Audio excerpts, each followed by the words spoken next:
you're talking that brands can actually improve company culture. Not only can it, that's probably one of the most important parts of it. Hey, welcome to a podcast where dreams meet determination and success is just around the corner. I'm your host, Suzanne Taylor-King, and I'm here to help you unlock the full potential of your business and your life. Welcome to Unlock Your Way with STK. Let's unlock your path to success together. Good morning, everyone. What's going on? We're here live with some random branding guy that I picked up on LinkedIn. Bill, great for you to be here today, and I am so excited for our conversation. Your book, how long ago did this come out? Came out 7/11, July 11th. So middle of the year. Yeah. Okay. Well, your content around branding is stellar. Your voice is incredible. So for those of you tuning in, you know that I find the most awesome people to interact with on LinkedIn, and Bill is one of them. Focus Labs helps people rebrand. And diving into your book, I have some questions, of course, but I want to compliment the structure of the book.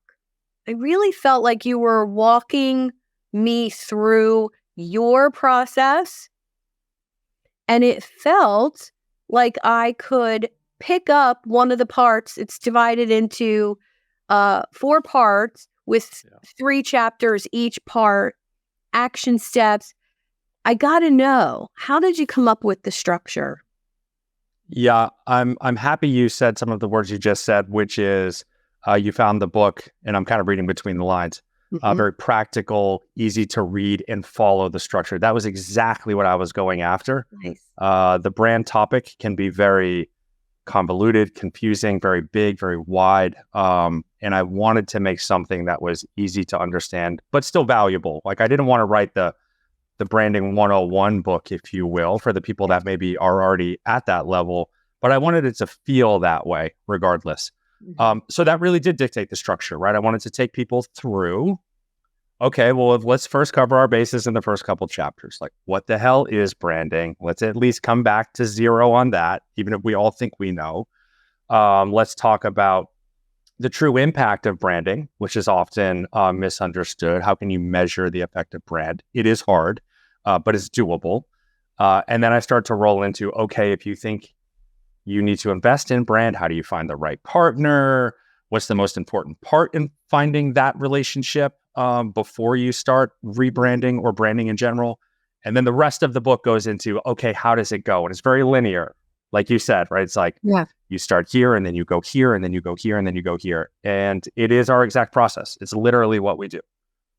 Well, I liked it. One, I have a science background. Before I became a coach, I was a scientist. And, that comes with linear thinking. But also, I'm very visual. And so the book being laid out in this way helped me see that it was a process right from the very beginning, that it wasn't just going to be airy-fairy concepts. It was going to be tangible, which I love that too. Now, in part 1, page 70 to be exact, and of course... Oh boy. Oh God. Let me get my book out. Okay. We're going to share links to Bill's company and how to get in touch with him and how to buy the book in the comments. But page 70, questions to ask the agency you're thinking of hiring. Yes.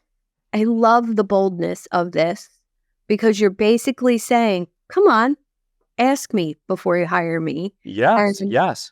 I love that so much, because I think personally, people hire agencies, coaches, consultants before ever really asking those important questions. And I love that you were brave enough to put them in the book. And it felt, gosh, it upped the trust factor at least for me. Yeah. Okay. Yeah. So why is that important? Well, for the obvious reasons that the people are thinking, but let me be clear that this is a two-way relationship. It's almost a dual interview without putting kind of that interview word with the tension and the pressure that creates. But like, we want to know that we're about to essentially marry the right person for 3 to 6 to 12 months. Some of these projects go, right? So we would want them, I got distracted by the comment. We would want them to ask the tough questions right out of the gate, right? And we want to ask the tough questions too. We want to make sure that our process works for you.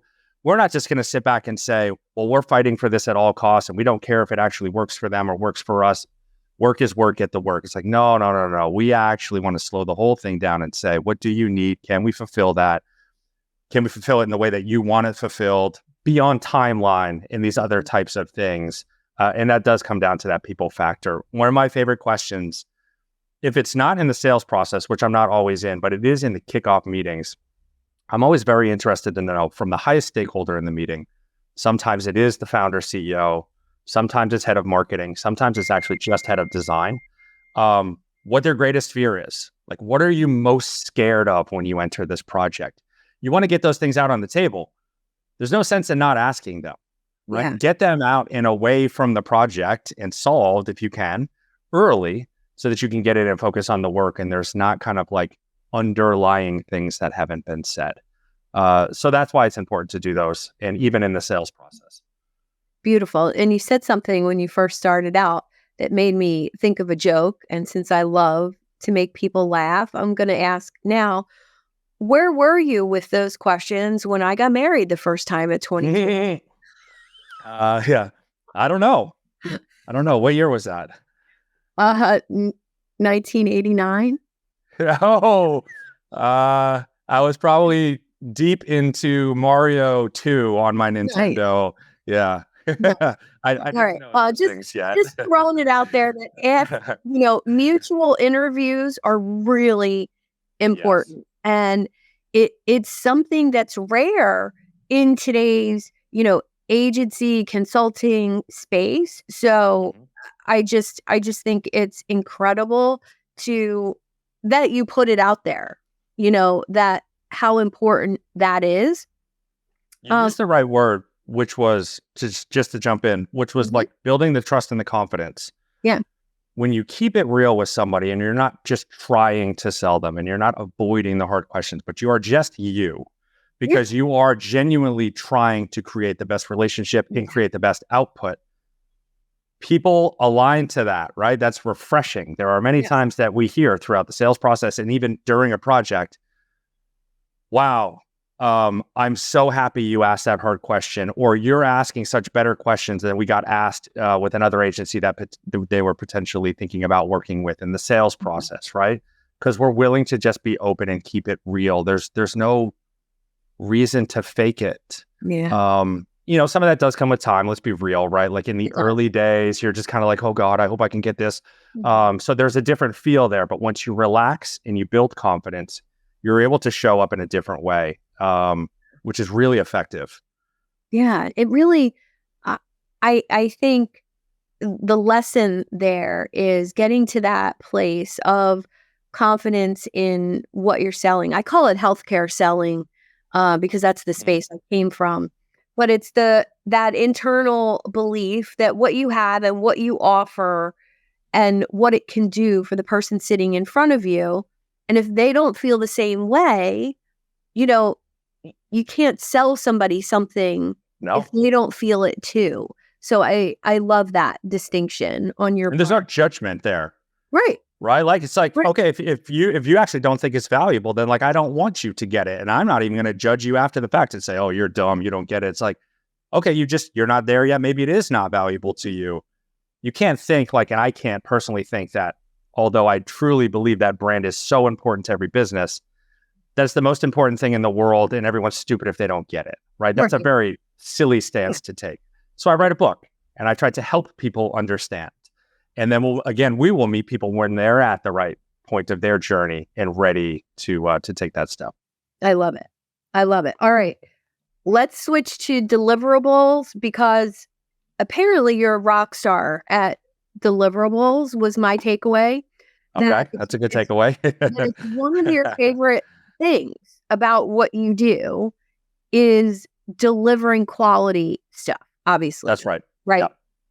It's obvious you love them.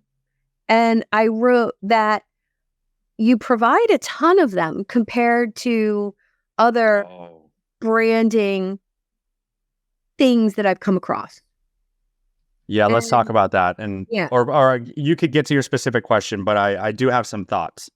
Well, I wanted to know, what are your favorites? What are your favorite deliverables? And I would say, what's the experience? What is that like when you deliver something that you're passionate about and the client reacts in a positive way and they're like, wow, this is that's what I got. I got the emotional side of the deliverables for you. So let's tap into that a little bit. Emotional is right on both sides of that roller coaster ride. It is very emotional, that journey. There's a lot of anticipation, expectation, sometimes disappointment, right? Because these things have to build week after week on top of each other. So to be clear here, when we're talking about deliverables, we're talking about the work that we ship. And for us, that's every week. We ship the actual work out. And now that comes in different stages of the project. You've got strategy deliverables early on in the process, which will then bleed into design, visual deliverables, then verbal messaging deliverables. All these things we send every single week. So to your point, I do also believe we send more than normal. That's just a different process take, meaning we ship every single week. We want to have that very iterative kind of step by step, not big gaps in between. I don't know, because I've not stepped away from this and built another business for 14 years with a different process, if that is better or worse. I just know that that works for us, and it really works for our clients because it keeps them tapped in. What we don't want to do is go dark for, say, 3 months, coming up with the best strategy ever and really making potentially the best visuals ever, only to come up and be completely misaligned with what the client is really wanting. So that's why we choose not to do that. Now, when you ask me what are my favorite, I'm going to be very biased here, but I have a lot of love for my team, so I'm going to try to cover all my bases. Okay. I'm a past designer, right? So I started this business as a straight up designer who went to art school and learned design. So that's very much my background. It's in my DNA. So I tend to love design deliverables, right? I'm very visual. When I think about design deliverables, I think about round one. That's the first big visual round that we send out. And in our current process, that doesn't go out until like week 8 of the project-ish. With 6 to 8 in there somewhere. That's when the client gets their first, let's call it a 60-page PDF with a video walkthrough of everything that has built up to that moment and the 3 options that they're going to pick from. I love that moment. That is a highly stressful moment for both parties. That's a very impactful deliverable, just as much as the strategy deliverable, which is the first big strategic deliverable, which is all the dissemination of everything that we've looked at and learned about their company and their competitors and what would differentiate them, et cetera. That's a really impactful deliverable too. If I was a strategist, I would probably say that's my favorite. Yay, strategists. I'm very sensitive to the fact, as you can see, that I'm a damn designer, and brand shouldn't just be about design. Let's be clear about that too. Yeah. Finally, I would say, going long on the question, the final deliverable, right? The actual style guides, handing that over, which is also meaty. Yes, we're getting comments, 60 pages. Some of these deliverables are massive. And we have to turn around in a week, right? But that's where the iterative process comes in. It's not all brand new every single week. That final deliverable is a very special moment because the stress is largely removed at that point. All the big highs and lows of the roller coaster have now leveled out, and people are really ready to get their final package and just start to use it. And I do interviews like this with clients. And in those interviews, I ask them, what was the most basically impactful moment of the project for you, most enjoyable? And they often say it was receiving those assets and then sharing it with the team. then they get to bring that new thing to the team and the team gets excited. So there's a really long answer for you. There's a lot that happens in a project. I love it. And my favorite brandographer is here in the comments, Melissa Henry, which I'm happy to introduce you. You guys will have an amazing conversation. Brand isn't just about design. I learned that from Melissa. Thank you, Melissa, for being here. So many people are only focused on that visual part of their brand.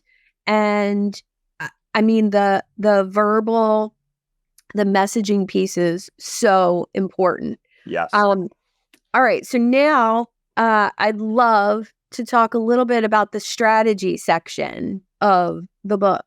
I'm a strategist at heart, and I love visuals. And I want to just say that strategy is not market research. Yes. There we go. Good.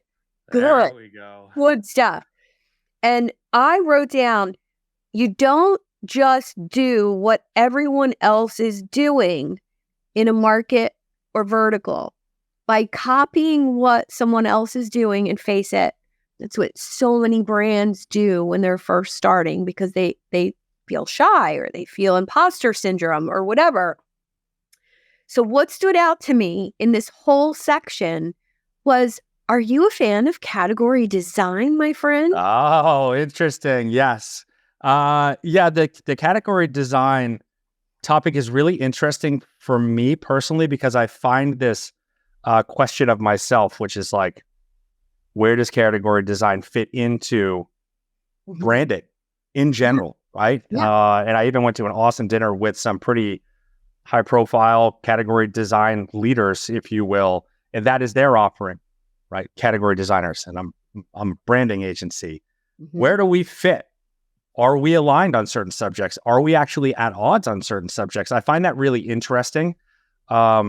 But all in all, yeah, I mean, you want to carve out your space, right? There needs to be some version of a blue ocean for you to truly succeed, or else you're just kind of caught up in the mess of everybody else. And for every company, that's different, right? Like, we need to be careful to not insinuate that every company can carve out a bold new category.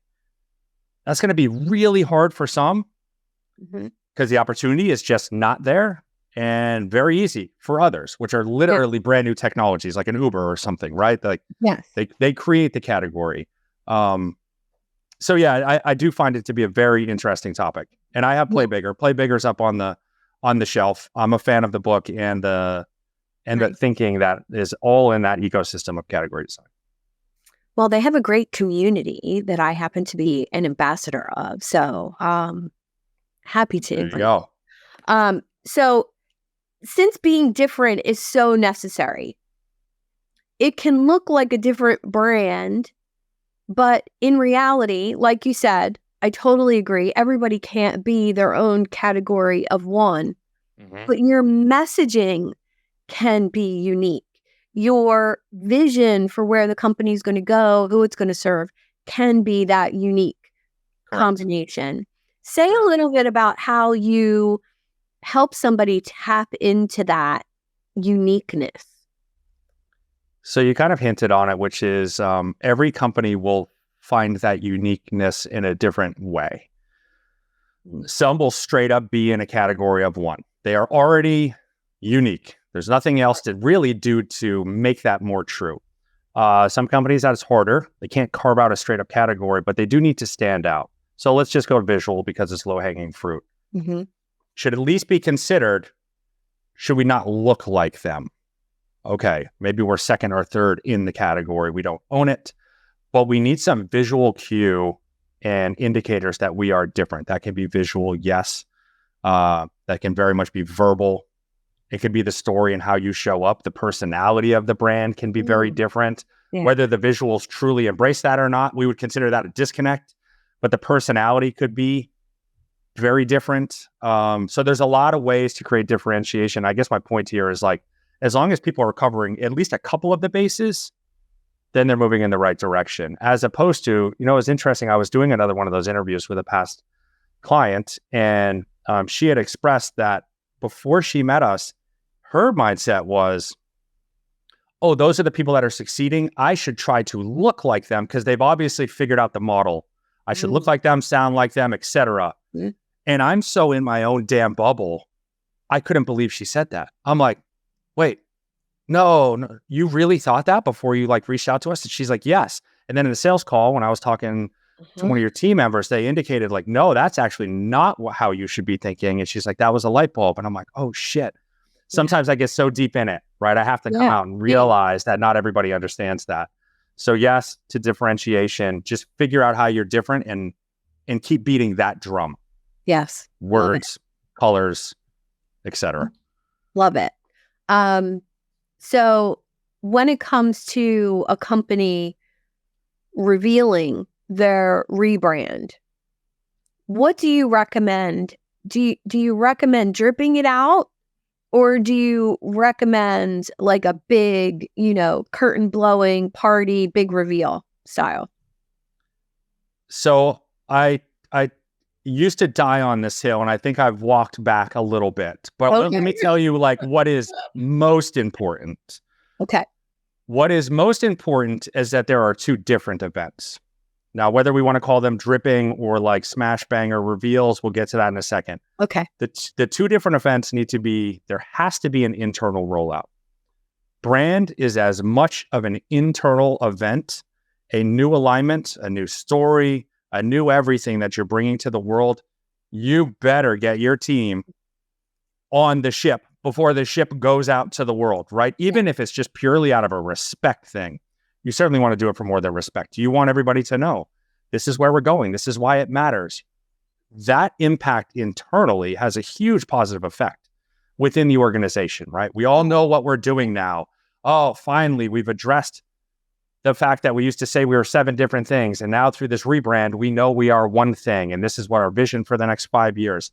That's serious momentum for the organization. So you do that first. Get your team aligned first. Now, that can't really be a drip. That needs to be an event. It doesn't need to be a humongous event.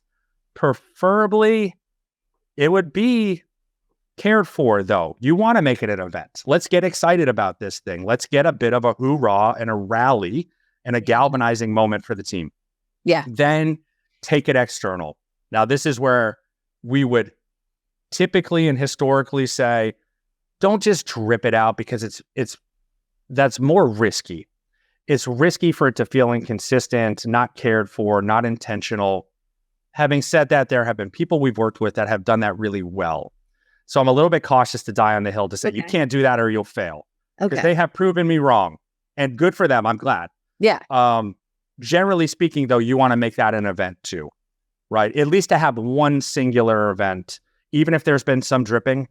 So what does dripping look like? It doesn't look like update your homepage and don't update any other page. Dripping looks like maybe you've started to update some of the typography in the product. We work with a lot of B2B SaaS tech, right? So they could be updating things within the product that the customer base might not immediately know, like, oh, something's changing here. It's not like maybe the whole system and colors and language didn't change, but they're starting to update some things purely from a time-intensive perspective. It's really hard to flip a switch in one day and have everything just go to the new thing. I can recognize that. I can recognize that. But even if you're still building in the background and getting ready, maybe there's still a flip switch that is the bigger update across all of the things at that point, and you've done a lot of the work to get yourself ready for that in public. Yeah. But you got to make it special.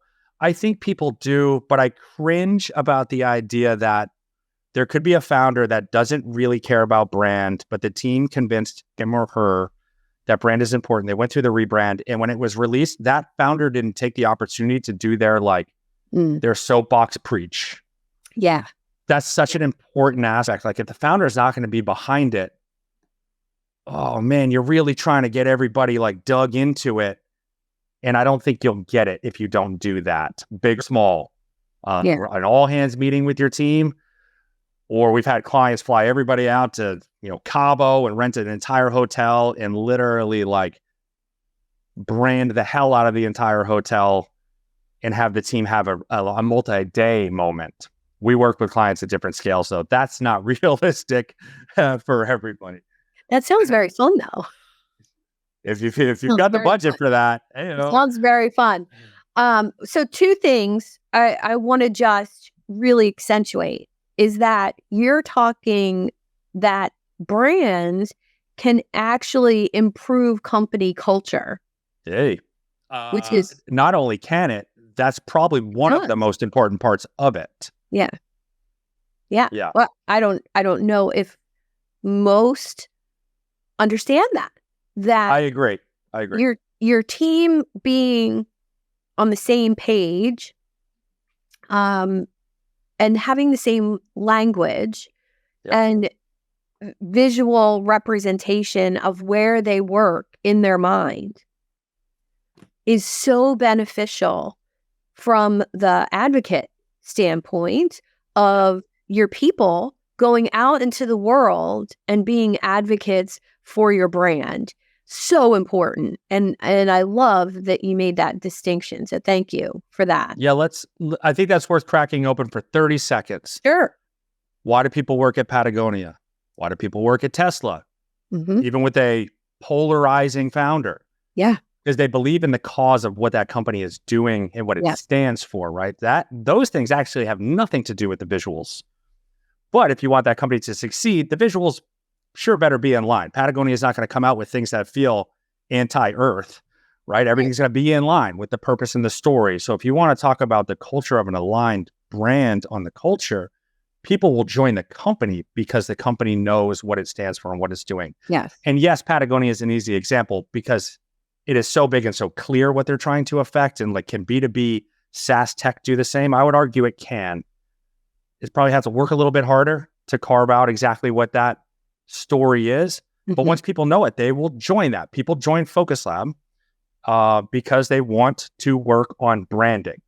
If we were an all service agency and we did all types of things, they would join maybe because they love the creative that's coming out, but they wouldn't be coming specifically because they want to be a brand person. So that helps us, right? That brand and that positioning now actually affects how we can hire and how we're positioned from that standpoint. Beautiful. Well said and well pulled together. I've had 14 years. Lots of practice. Well, we have to wrap up, but I want to just say thank you for one, being open to a random stranger in the comments on LinkedIn, reaching out to you and finding out that we only live about an hour and a half apart from each other. So small world. That means that I might get to visit Focus Labs someday in the future, which is really exciting. For what it's worth, fully remote though. So you might get to visit me. No HQ though. No HQ. I'll represent the company. Well, your HQ is very well decorated for the holidays, and I got my dress up. There's a skateboard in the background, which I couldn't love anymore, and I'm just so thrilled that you agreed to come on my show, totally blind to this conversation. And I think there's a lot of people that are going to really resonate with this conversation beyond who's here today and said, wow, this is amazing. So I appreciate you. Where can my listeners get in touch with you? Yeah, so the easiest place to find me is LinkedIn. That's where I'm the most noisy and sharing stuff. And I try to do that in a valuable way like we did here. So find me on LinkedIn, Bill S. Kenney.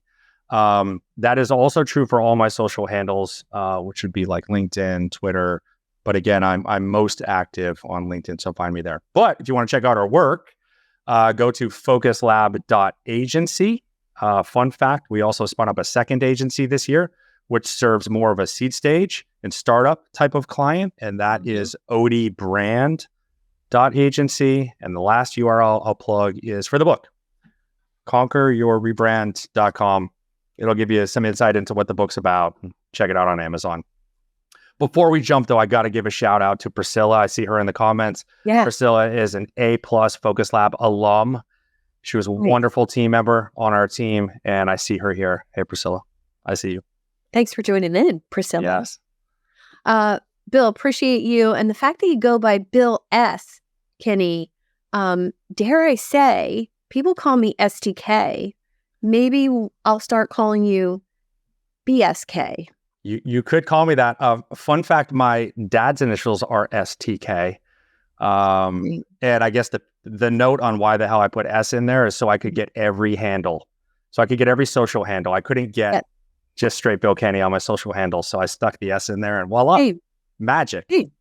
Same. I became, I was Suzanne Taylor was my maiden name. And then when I got married, Suzanne King, and there was just too many Suzanne Kings. I'm like, how am I going to make this? I think there was 27 in the tri-state area. So I'm like, oh, I got to fix this for the URL and the handles. Right. So, yeah. All right. Well, thank you so much, Bill. I appreciate you and look forward to more conversations. Me too. Thanks for having me. Thank you for tuning in to another empowering episode of Unlock Your Way. I hope you found today's discussion inspiring and you're ready to take your business and personal growth to that next level. If you're feeling as fired up as I am and eager to unlock that full potential, I'm here to help you on your journey and provide that personalized guidance tailored to your unique goals and challenges. Simply book a one-on-one coaching call with me and we'll dive deep into your business aspirations and see how we could co-create a roadmap for your success. And whether you're striving to scale an enterprise or just getting started, I'm here to support you every step of the way. To schedule your coaching call, simply visit the website at unlockyourwaywithstk.com, click on the Book a Call button, and we'll turn your dreams into that reality. Subscribe and review on your favorite podcast platform and on YouTube. Plus, you can join over 800 entrepreneurs in the Idea Lab Facebook group. Let's make success as an entrepreneur happen together. Until next time, I'm STK. Keep dreaming big, stay focused, and most of all, have fun while you're doing it.